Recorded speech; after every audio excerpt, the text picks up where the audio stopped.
Broadcasting from the business capital of the world, this is the Podcast Business News Network. We are back with Jessica Smith, Bumgarner. She is our who's who. Boy, oh boy, as a registered nurse, she's done so much and continues to. Again, heart failure, stroke coordinator, and she's here to talk more about the work she's doing with health equity and diversity as well at Fry Regional Medical Center. How are you? I'm good. How are you? I'm doing well. Pleasure to have you back here. For those that may not know who you are, congratulations on being here, our Healthcare Professional of the Year. Would you mind telling us a little bit about yourself before we get started? Sure. So I'm a North Carolina native. I went to college and did my undergrad at Lenoir-Rhyne University in Hickory, North Carolina. And I actually did my training at Fry Regional Medical Center where I work now. My background is primarily in cardiovascular nursing. I started my career on the ICU floor with the cardiac patients and our telemetry unit. So most of that work was with patients who needed cardiac bypass surgery, heart attack patients, atrial fib, and other arrhythmias. And then I moved into more of an administrative and quality role about 8 years ago and became the heart failure coordinator, the stroke coordinator, and I also have our Health Equity and Diversity and Ethics program. Beautiful. Well, we're excited that you're back here. Now, you're hailed from Hickory, North Carolina, and currently, tell us your title with Fry. So I'm a registered nurse. I have my Bachelor's of Science degree, and I'm also a certified heart failure nurse. And my actual title, which I swear changes every day, but I'm the Heart Failure and Stroke Coordinator, COPD Coordinator, and the Health Equity and Diversity Coordinator, and the chair of our Ethics Committee. Beautiful. And what did you want to share with your audience and listeners today? Because, again, we commend you on all the work you do and how helpful you are to so many. I think just what I want to share is, healthcare, I feel like careers in healthcare will always be there. It's always a need. Right now we have, an aging population, with the baby boomers and folks that are beginning to retire and leave the workforce, including healthcare. So I think healthcare always offers a really great opportunity for a career for younger folks and older folks that maybe are just looking for something different. But I would encourage you to look at nursing and other healthcare fields and know that sometimes it does feel like a thankless job, but there are so many people that you can help and reach and just be able to improve their quality of life, and it really does give back to your community and those that you love, and I feel like it makes the world a better place. Oh, my goodness. Well, thank you for sharing this, and walk us through the importance of the people you're helping, and specifically, what types of people are you helping? So with our heart failure program, that will be folks who have what we call a reduced ejection fraction, which means their heart doesn't pump the way that it should, and those with a preserved ejection fraction, which means that the heart pump is okay, but the muscles are stiff, so it still can't circulate blood the way that it should in the heart. So that is my primary focus, is with that heart failure population, making sure that we can improve their quality of life as much as we can to help slow the progression of heart failure, because it is a chronic progressive disease, so once you have it, you always have it, and really to help those patients meet whatever goals they have. So it may not be that they want to run a 5K, but they may want to be able to take their grandchild fishing. So just trying to meet folks where they are, manage their symptoms, and help prevent their heart failure from getting worse. Yeah. With my stroke patients, that's more of a rehabilitation kind of process, be it with medications or rehab after they've had a stroke, and then helping their family members, too, to learn how to deal with a patient after they've had a stroke, know what those changes are, and how they can help care for them and encourage them at home. Yeah. With our Health Equity program, we have chosen to focus on African Americans with diabetes in our community. So we do a lot of community outreach at different schools, at different community functions and festivals, and really trying to get involved with some of the businesses in the community to be able to come in and do education, offer our services, and make sure these patients have the resources they need to get the glucometer or the finger sticks or their insulin or other medications that they may need. Beautiful. And what is the most common reason for people going to heart failure? Could you just share that with us and maybe talk about some preventative measures that could be of service to us here? What are we doing wrong as a society? So one of the biggest risk factors for heart failure, other than having, some kind of an abnormality that you're born with or a very strong family history of cardiac problems, is high blood pressure. Okay. So one of the best things you can do, not only to prevent heart failure, but also stroke, heart attack, and things like that, is to maintain a healthy weight and to maintain a blood pressure that preferably is below 130/80. So that would be, I think, my take-home point, is to manage your blood pressure and to not smoke. And if you do smoke, to find a program that can help you to be able to stop smoking, and a good support group to help you continue not smoking after you have stopped. Yeah. Oh, my goodness. And, unfortunately, are we seeing a rise in this? What's happening with our health system, with our people with heart failure? Are we seeing an increase in this? So we have seen a pretty drastic increase in heart failure in not just the U.S., but the entire, world. Part of that is an aging population. So most of the patients that we see with heart failure are over 65.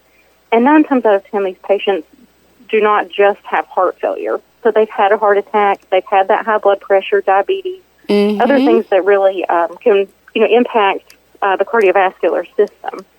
So with that aging population, and I think, the older population, sometimes they smoked or they did things that we didn't know necessarily were bad for your health previously in their younger years.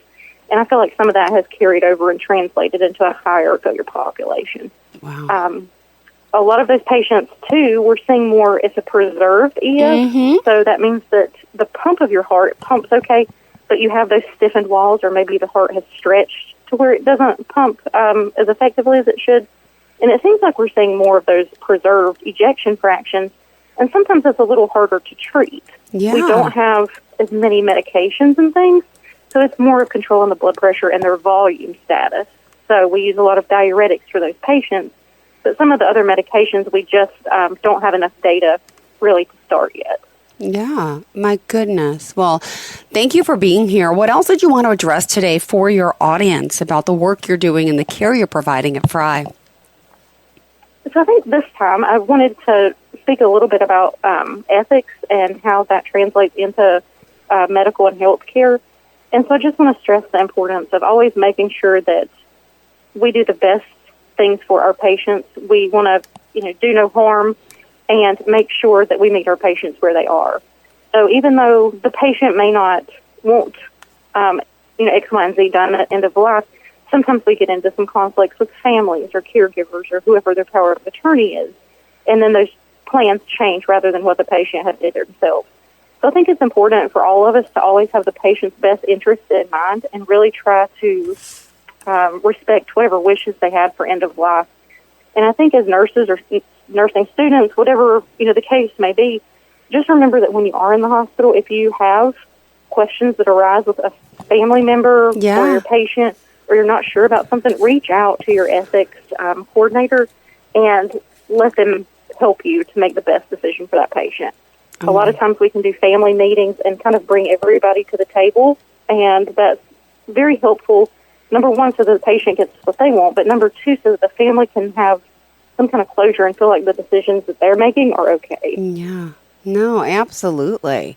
Well, you've been doing this for quite some time, and I know we talked last time a little bit about the pandemic, how things were affected in the healthcare business. What would you say to someone out there wanting to get involved in nursing and the rewards behind it all? Tell me a little bit about that. So I've been a nurse for 15 years at this point, and I tell people when I signed up to be a nurse, I never thought that I would work through a pandemic. I did not know I had signed up to work through natural disasters like hurricanes, which have, unfortunately hit western North Carolina, where I'm at here recently. And all these things are thrown at you. And as a nurse, I've never had a thought of, oh gosh, I can't do this, or I don't want to help those people, or what if I catch this, or myself. It's always my patients, and what can I do to help? What can I do to serve? And so I think just know that things change. It's very fluid. Every day is different, which can be really great because it keeps you on your toes and you'll never get bored. I can promise you that.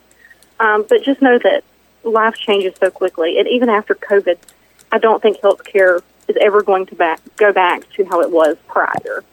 So just know that a lot of these patients are sicker that we see.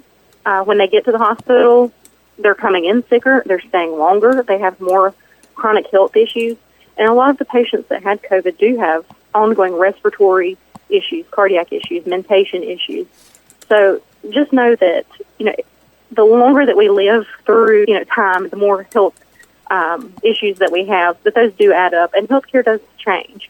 So just know that whatever situation in healthcare you walk into right out of school, in 15 years, it'll be a different story. It's going to look something completely different, I think. Beautiful. Well, let's do this. We got to take a quick break. Remind us all the ways we can contact you, please. Sure. So my email is jbumgarner, BUMGARNER.RN @gmail.com, and my Instagram is Jess23. Perfect. Thank you so much. All right, everyone, stay tuned. We'll be right back with more. Please stay with us. Are you looking for even more of the podcasts and hosts that you love? The Podcast Business News Network is proud to announce that you now have even more ways to listen live. Check out the mytuner-radio, online radio box, and simpleradio apps on iOS and Android, or find us online. Search for Business News Network on mytuner-radio.com, or search Podcast Business News Network on streama.com and onlineradiobox.com/US. Take your podcast on the go and don't miss a minute of the action.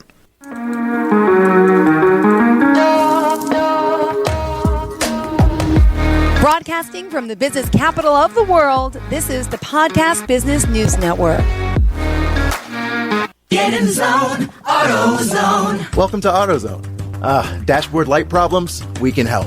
Our free Fix Finder service can read your check engine light, ABS light, and service indicator light, and give you possible solutions, verified by licensed technicians. You'll even get detailed results sent straight to your email so you have them when you need it most. It's the most complete free warning light report backed by technician-verified fixes. The free Fix Finder service, only at AutoZone. Get in the zone, AutoZone. More details at AutoZone.com. If you have unfiled taxes or are in debt to the IRS, this is important news. The IRS just rolled out a new program to help struggling taxpayers more easily resolve their tax problems. It's called the Taxpayer Relief Initiative, and it opens up powerful new options for people looking to get back on the right track with the IRS. And no one knows this program like the professionals at Optima Tax Relief, America's most trusted tax resolution company. They've resolved over $1 billion in tax debt for their clients and have the expertise and experience to help you. One easy call to Optima can start the process, helping to put an end to your worries of wage garnishment, asset seizure, and other aggressive IRS actions. Make today the beginning of your fresh start with the IRS. Call the experts at Optima Tax Relief now for your free confidential consultation. Call 800-386-9945. 800-386-9945. 800-386-9945. Optima Tax Relief. Some restrictions apply. For complete details, please visit OptimaTaxRelief.com. Jay Farner here, CEO of Rocket Mortgage and Rocket Companies. Last year, we saw historically low mortgage interest rates. What you may not know is that interest rates are already starting to increase, and it's likely that trend is only going to continue. Our team of experts is standing by to help you save before rates go up. Don't look back and wish that you had taken action. Call 833-8ROCKET or visit rocketmortgage.com. Rocket. Call for cost information and conditions. Equal housing lender licensed in all 50 states and MLSConsumerAccess.org number 3030. Are you looking for even more of the podcasts and hosts that you love? The Podcast Business News Network is proud to announce that you now have even more ways to listen live. Check out the mytuner-radio, online radio box, and simpleradio apps on iOS and Android, or find us online. Search for Business News Network on mytuner-radio.com, or search Podcast Business News Network on streama.com and onlineradiobox.com/US. Take your podcast on the go and don't miss a minute of the action.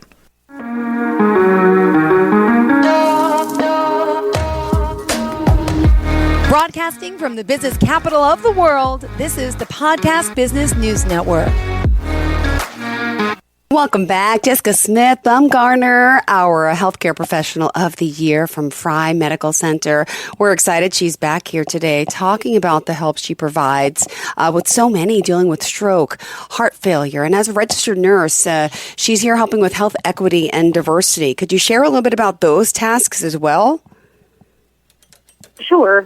So with our Health Equity and Diversity program, our goal is to make sure that any patient that comes through our doors, regardless of their race, their age, their gender, their insurance status, have the same opportunities in health care, and that they are still able to get the medications that they may need at discharge, any follow-up appointments, and really the same care and treatment as any other patient. So leveling the playing field, if you will, for healthcare for our community. So a lot of the work I do with that program encompasses different community resources such as our soup kitchen, our free medical clinic, our diabetes educators that are out in the community, some of our safe harbor housing for patients who may be homeless.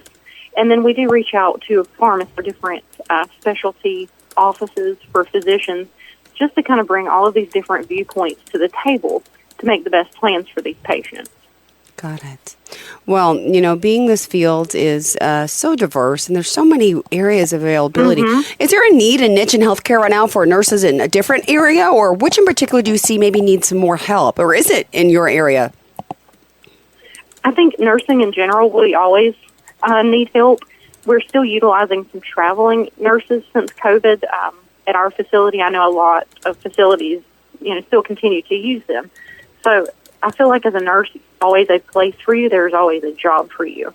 I feel like the most need is probably in acute care at the hospital level, probably at bedside. So if you are going into nursing, or you're a student nurse already, or you're looking to change a career, I think nursing is a great opportunity, and there will definitely be a job for you when you get out.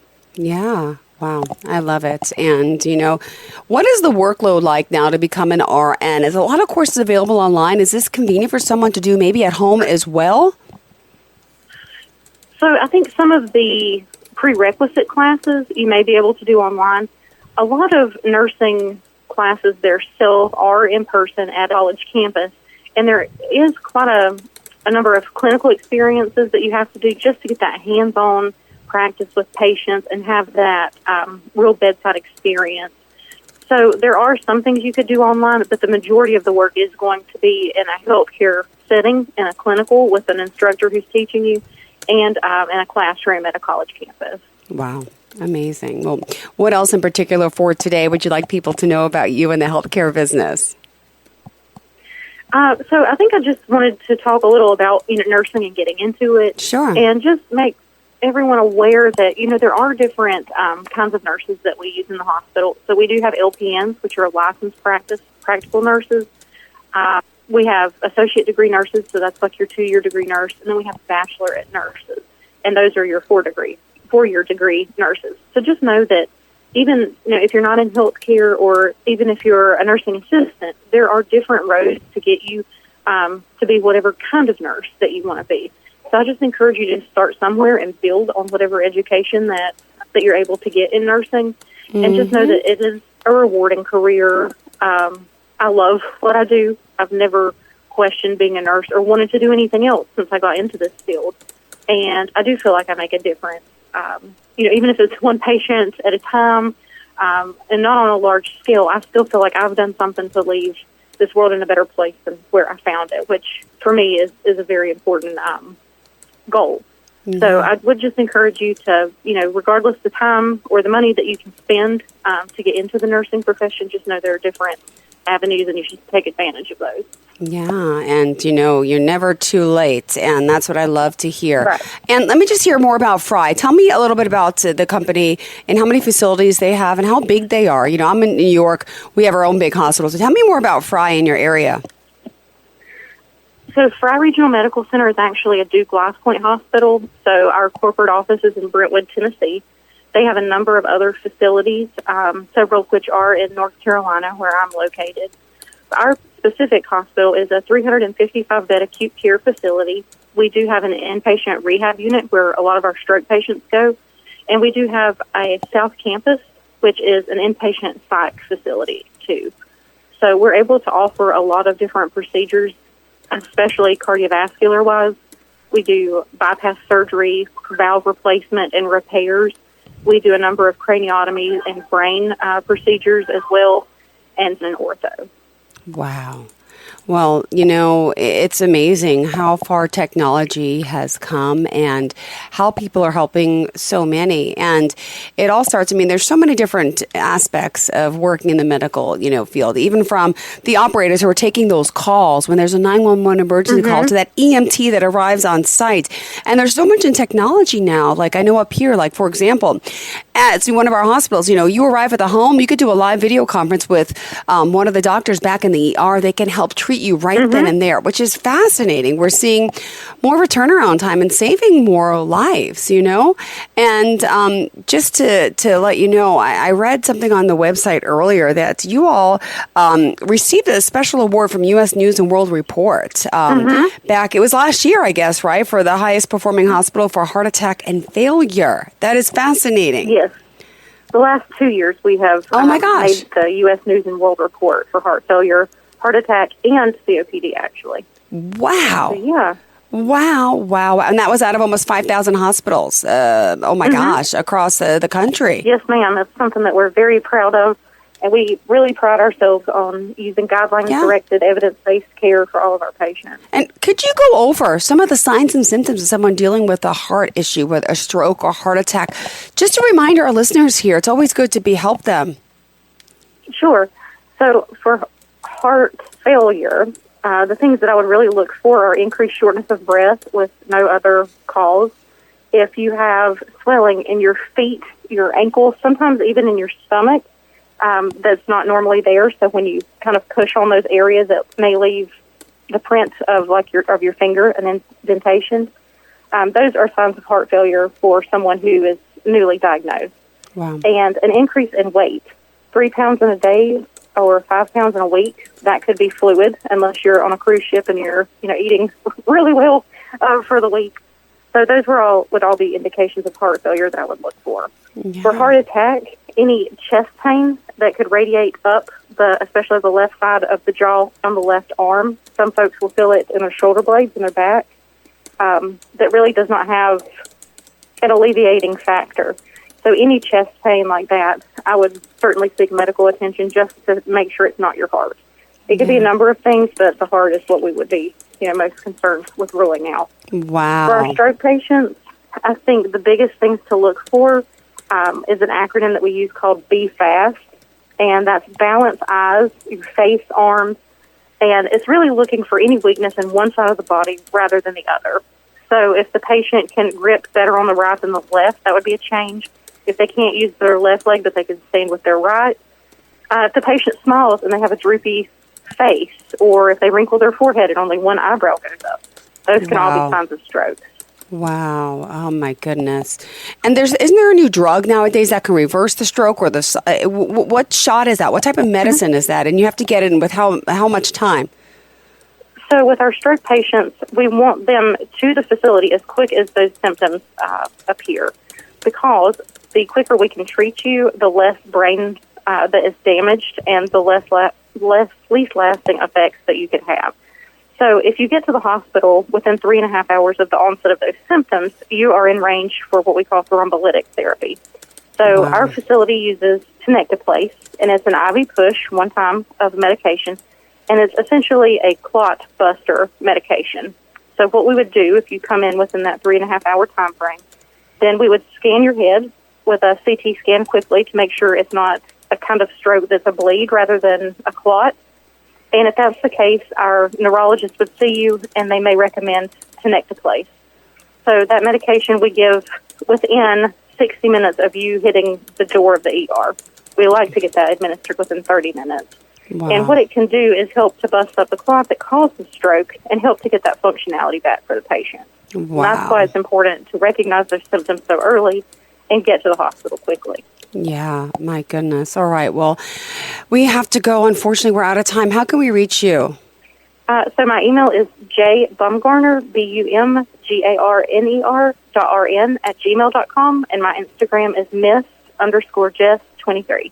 Perfect. Thank you so much for being here, and congratulations again. Looking forward to the next time we get to connect, and have a blessed day, okay? That sounds great. Thank you. To all of our listeners, stay tuned. We'll be right back with more.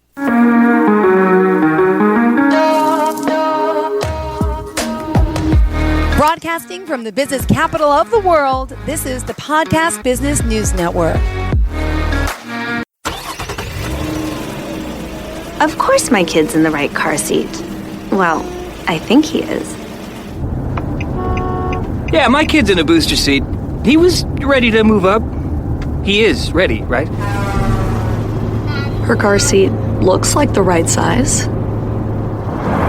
There are probably rules on when to move up to a booster seat, aren't there? Rear facing, forward facing. I think I have it right. Car crashes are a leading killer of children 1 to 13. Are your children in the right car seat for their age and size? Don't think you know.